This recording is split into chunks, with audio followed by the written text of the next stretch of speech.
Good afternoon, everybody. This conference has been very interesting for me, having been a member of the organising committee, to see that the program committee have been so thoughtful in the way in which they've laid out the various speakers.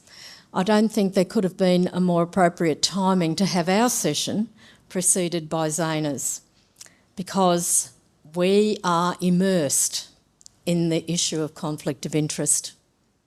We really are riding the waves of uncertainty. What I'm going to share with you this afternoon is an account of what has happened both to and at our organisation for the last few years, and our struggles to deal with conflict of interest. Now, despite the title of our paper, we aren't on a sinking ship, and it has definitely felt that way at times, but we are riding the waves of uncertainty, at least for now, and despite being uncertain of what the outcome might be. To keep the analogy going, our Citizen Advocacy program has taken a serious hit from a very unexpected torpedo, that being a significant change to the program guidelines under which we've received state government funding for the last 20 and more years. But we do have our heads above water, and whilst we're temporarily breaching that hit, we can only tread water for so long and compromise so much. So let me tell you a little of the background and context to what has happened. Capricorn Citizen Advocacy, as most of our organisations are, well, I think all, not-for-profit. We're based in Rockhampton and run by a voluntary management committee, sometimes called a board. Since the year 2000, CCA has operated a citizen advocacy program within the areas of Rockhampton and Livingstone Shire. These two LGAs, or local government authorities, have a population of about 123,000 people and spread over nearly that many thousand kilometres, it feels. Not quite, I'm exaggerating just a bit. And for those who don't know us and are wondering, yes, Rockhampton is right on the Tropic of Capricorn, so we're pretty easy to find. And also, for clarification purposes, we are the only state government funded citizen advocacy program in Australia.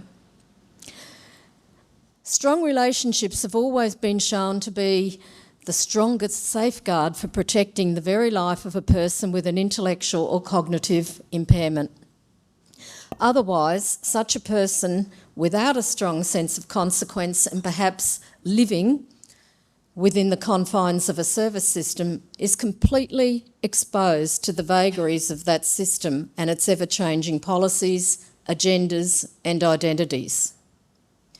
I'm going to provide some potentially boring information here, but we believe it's pretty important to understand all of this and just to slightly contextualise this presentation today, but to reinforce how vital it is to be alert to the wider environment that our organisations are operating within, not just because we receive funding from government, but particularly because it demonstrates how external threats can appear so innocuous and yet not be so.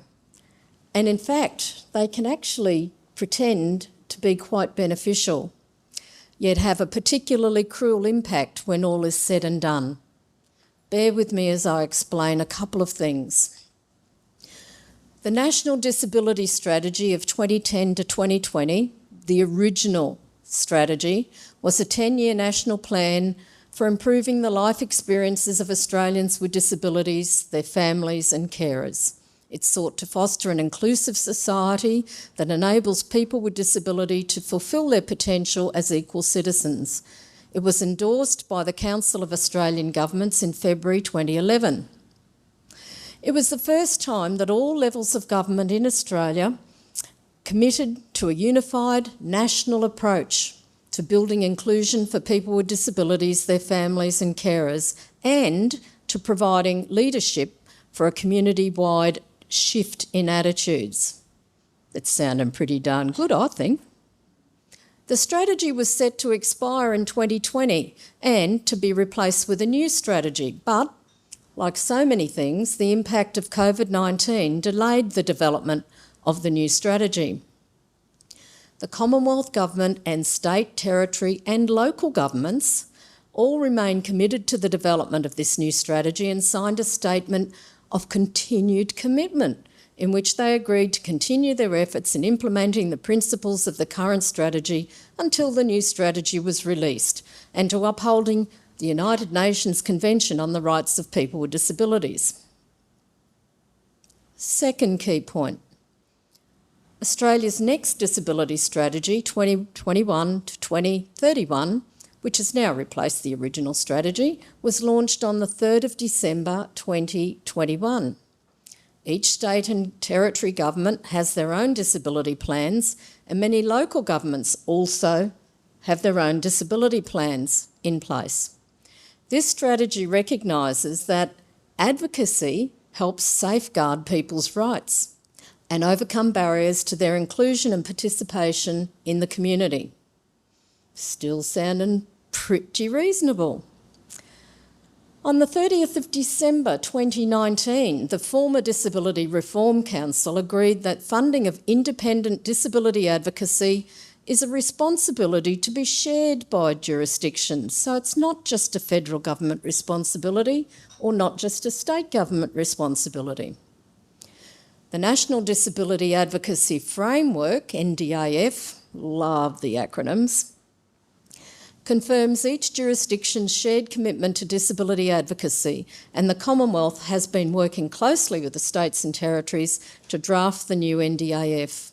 Citizen advocacy, surprise, surprise, is not mentioned in this document, but could be construed to have been lumped in with other forms of individual advocacy, which has been described as a one-on-one approach undertaken by a professional advocate, relative friend or volunteer, to prevent or address instances of unfair treatment or abuse. Some of you might know the outcome here, but for me, embarrassingly, I can't find a clear answer as to where we are in terms of the timeline of that framework being formally adopted by governments.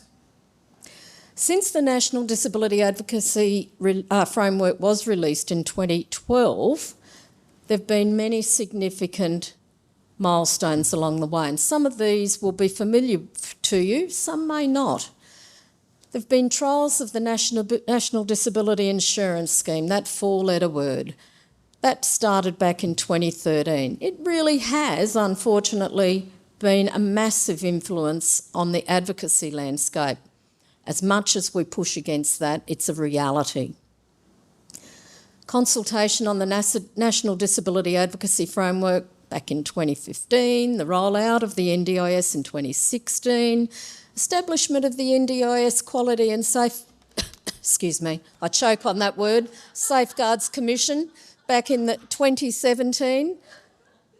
The publication, surprise, surprise, of the Disability Advocacy Fact Sheet in 2018. Who would have thought it would take so very long to have a fact sheet published when it had been funded for so many years? And of course, fresh in our minds, and probably will be for quite a long time to come yet, has been the establishment of the Royal Commission into Violence, Abuse, Neglect and Exploitation of People with Disability. That report is due at the end of September this year. So there have been many people in this room who have been following closely or otherwise, but following nonetheless what's been happening there. And I just give hope that many people who've had nothing to do with advocacy, nothing to do with people with disabilities, have also been switched on to the horror, and hopefully they've been equally touched. There have been consultations for the development of the National Disability Advocacy Framework. Consultation seems to be the trendy word of the decade, last couple of decades. There's been the release of Queensland's Disability Plan 22-27, and on and on and on it goes. But there's two that I'm going to mention before I cut that short. One is currently underway, and it's important for us to keep an eye on this, and that's the review of the Disability Services Act of 1986. There was mention of this a few times yesterday. For me, I think that particular act was a watershed in Australia's history. It was the first time, thanks to Senator Don Grimes and his understanding of, for want of a better word, the plight of people with disabilities, who undertook a massive nationwide consultation, surprisingly, to actually ask people with disabilities what sort of supports they wanted or needed, rather than listening to the experts and others who always like to talk on their behalf. So that particular legislation is the first time advocacy was formally acknowledged in a legislative way in our country. The current review, hold your breath, let's see what happens. Will it remain? That's a bit cynical, Jenny, isn't it? There's also the review of the NDIS itself. That too is a watch this space moment. And the one that I'm leading up to tell our story is the revision of the funding guidelines for Queensland Disability Advocacy Services. So this is only impacting us in Queensland at the moment, so all of you can probably just leave now because it won't happen to you. Just remember that it's often mistakenly assumed that the NDIS is the primary battlefield for advocates. The reality is that approximately 90% of people, at least in Queensland, are not eligible and never will be eligible to enter the NDIS or have any support at all from that phenomenal scheme, which I'm not bagging completely. It is a wonderful change to our nation's history, but where's Mitchell? You'll love this. It's nowhere near being potentiated. So the needs of people, the advocacy needs of people with disabilities, therefore, that 90% will never have anything to do with the NDIS. They will have to do with other systems, human rights issues, relationships, and other matters that impact their safety, their quality of life, and indeed their life. So the current situation in Queensland.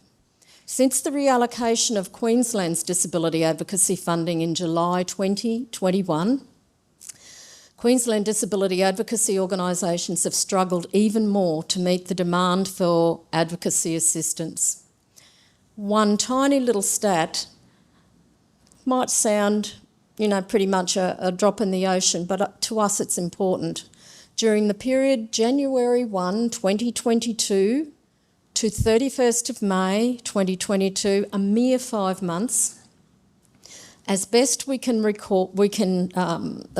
ascertain from our records, not our exclusive records, I mean Queensland's records, disability advocacy organisations were unable to provide advocacy to 612 individual inquiries. So that's including some that came to our organisation. I'm getting rid of a whole lot of stuff here because it's going to be as boring as the proverbial. Let's get down to tin tacks. So, due to the significant changes brought about by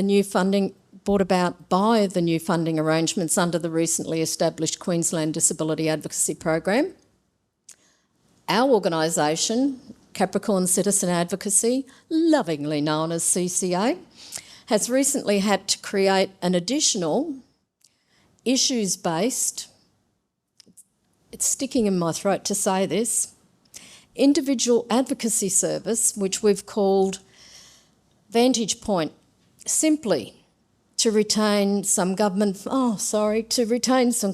government funding. But we've been very conscious that it will significantly alter the previously evolved operational practices that have resulted in the following. We've lost more than $60,000 in funding, 30% of our very, very modest usual grant. Not only have we lost that amount of dough, but we've got a huge remit added onto what was already in place. So nothing like diverting attention away from, the real business. Having to establish and deliver a new individual advocacy service across 12 LGAs, local government authorities, in central Queensland, from the coast of Queensland right through to the border. So here's some stats. 491,000 square kilometres and a total population of 240,564 people. Yeah, we can do that. Yeah. Having to continue to deliver our citizen advocacy program in our pre-existing 2 LGAs in Rockhampton. Population, 122,785, square kilometrage, 18,082. Now, we've had to reduce the hours of our 2 magnificent staff. Down the back we have Ewan and Donna, who I'm so pleased to hear are here today. We've had to diminish their hours by 20% respectively, so that our previous 1.4 FTE, such an empire, now sits at 1.1. We've lost one of our former long-term staff members, and Donna has thankfully taken her place. We've had to sell our vehicle. We've had to move premises. We've had to get extra savvy regarding our cash reserves due to the insufficiency of grant income to deliver on the outcomes expected by our primary funding body. We've had to adopt a budget that will leave our organisation highly unlikely to survive beyond this current financial year without any reinstatement of additional funds. Not being in a favourable position to even attract new board members when there's so high a level of uncertainty and resulting in a very, very difficult capacity to plan ahead. Being a little more mindful than usual of having support available for staff should that be needed, and being even more than usually conscious of this. So, that's a lot for me to get out. I don't know about you having to digest it, but it's a reality. So, okay, I'm on to taking stock. Let's try and get a little bit more upbeat.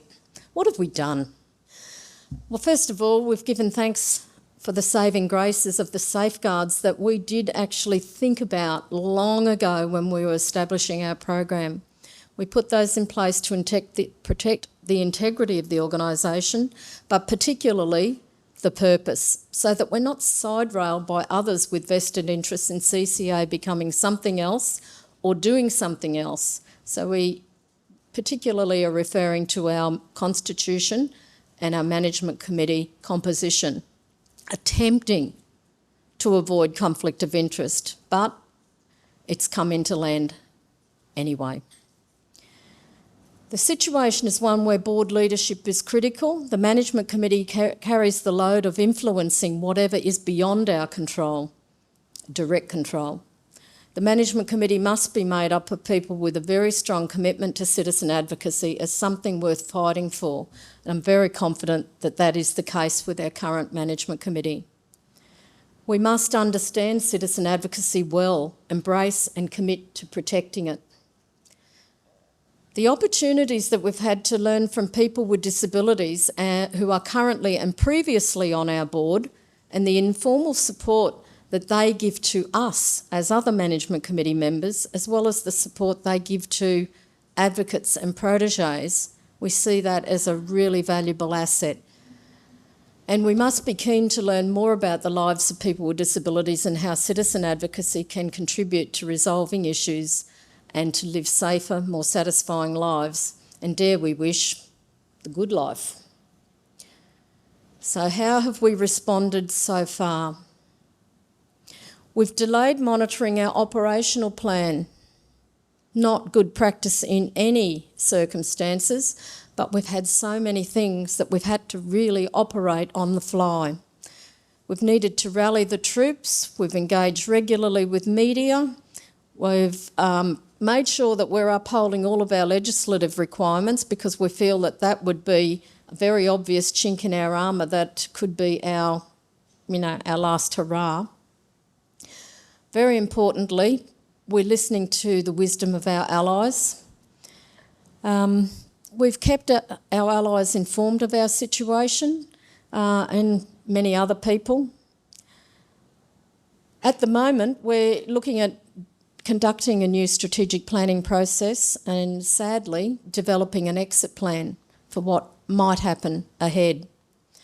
We're also looking, as always, for other research that backs up our claims about the value of citizen advocacy, so it doesn't come across simply as us advancing our own agenda. Sharon.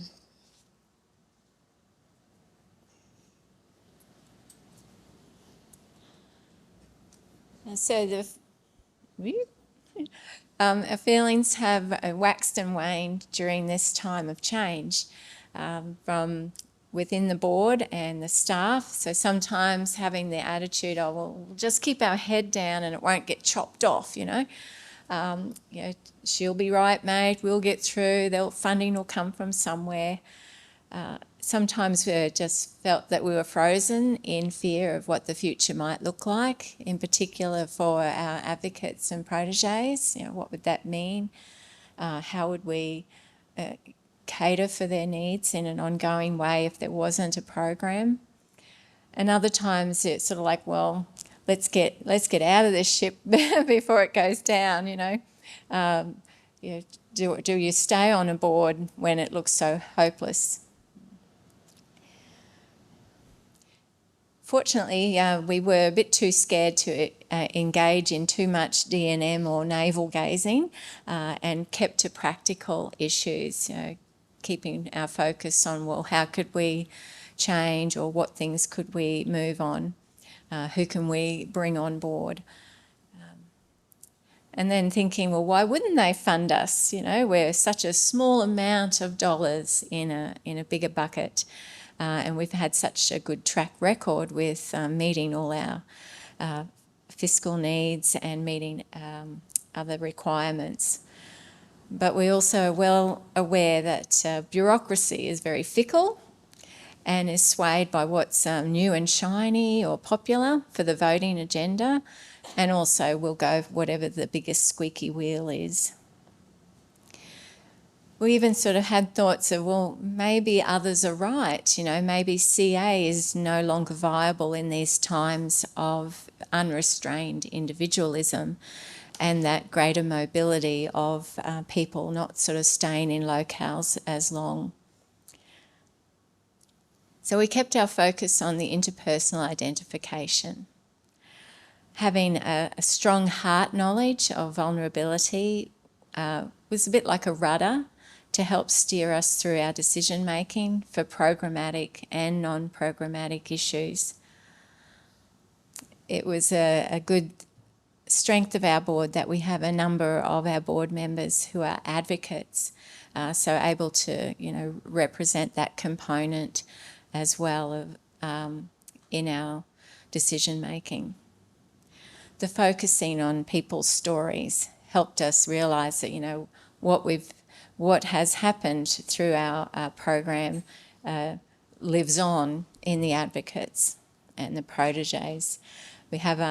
When we moved premises, it was great to have some helpers put up photos of our matches again in our new office, and just the difference it makes having those photos around you to help you steer your decisions.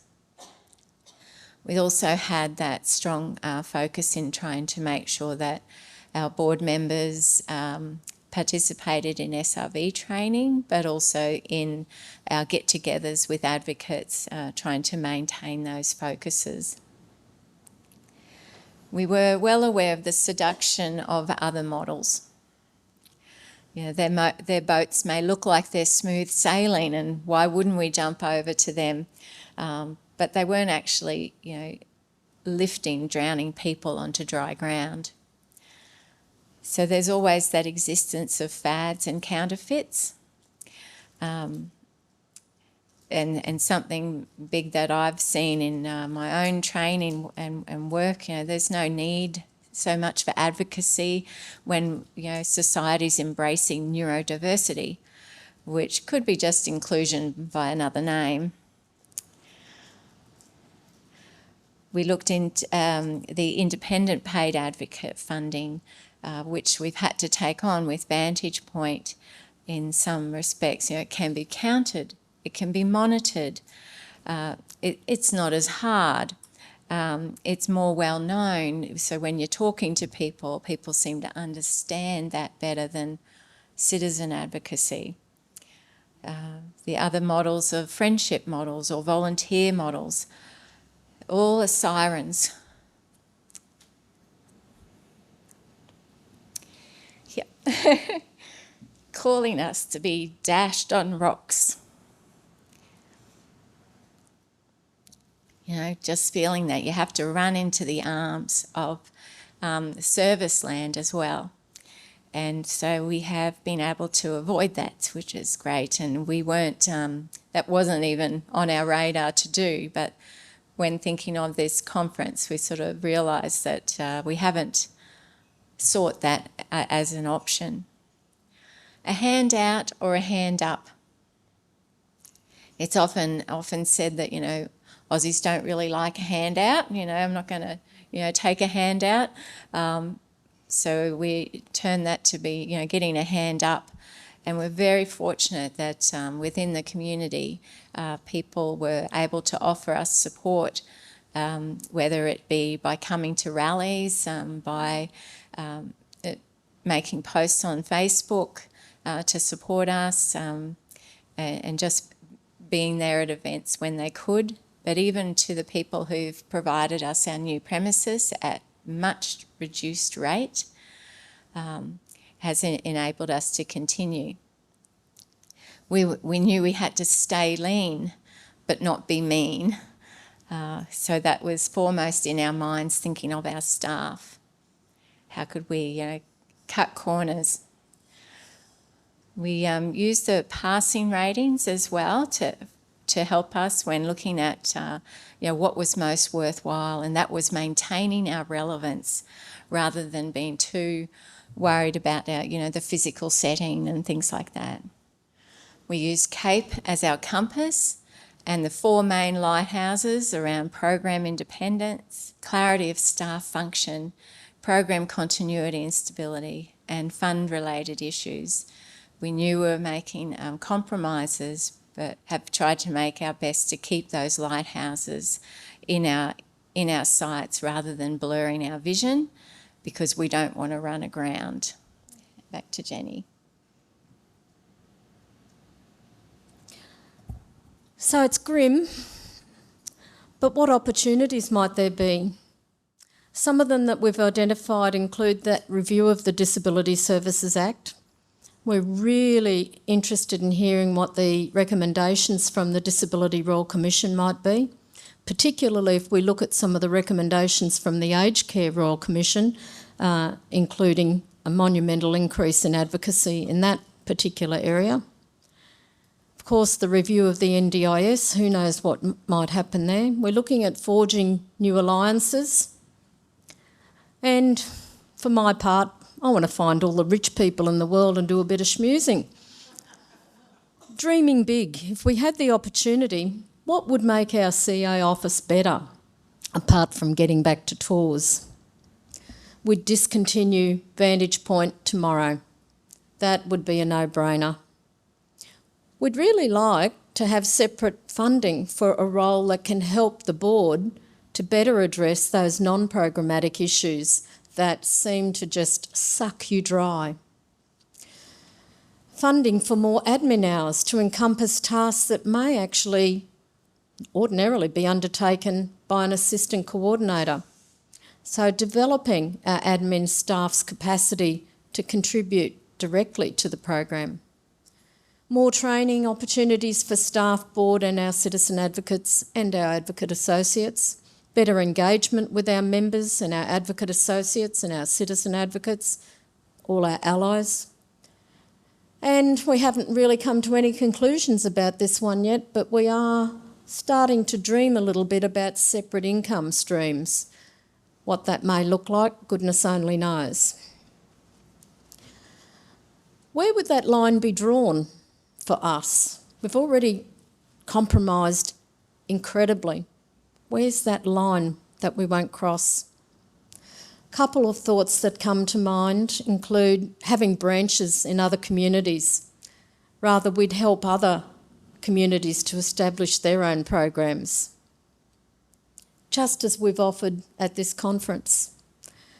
Doing other forms of advocacy than what we've already been forced to do by virtue of being eligible simply to continue to accept government funds. So you can only compromise so far. And we'd never give up doing citizen advocacy as best as we possibly can. We're going to conclude with some cautionary insights. Sharon's already referred to the fact that we've used CAPE as a guiding point. CAPE ratings 321, long-term funding potential, 322, local funding participation, and 323, program legitimisation, should never be underrated. We'd strongly urge all citizen advocacy programs to do whatever they can to minimise the reliance on government funding and maximise their organisation's capacity to either produce separate income streams themselves or find multiple other sources of funding. Keep an eye on the bigger picture and get yourselves informed about what's happening more broadly within government circles, because sometimes that can be a bit of a precursor to inform what might happen to you. Don't believe that Australian philanthropy is ready to provide ongoing funding to a citizen advocacy program with a whole lot of effort. In fact, apart from the Citizen Advocacy Trust of Australia, don't know about anybody else, but I've never been able to find any philanthropic organisation that's prepared to provide ongoing funding. Remain close to your stakeholders and your allies. There are allies in the wider advocacy world whose knowledge and experience may well be a lifeline too. And if all else fails, seek out the world's most successful gambler or more, or one of our richest Aussies, and seek their financial support by providing interest, just the interest, from one of their smaller bank accounts for the next 100 years, that's all. Or perhaps start a lotto syndicate with a few select people to carry a 4-leaf clover in their pockets. That's our story, folks, and that's where we're at. And as you can see, we're a little bit emotional about it, but we wanted to share it, be open, honest and transparent, but just learn from us. Thank you.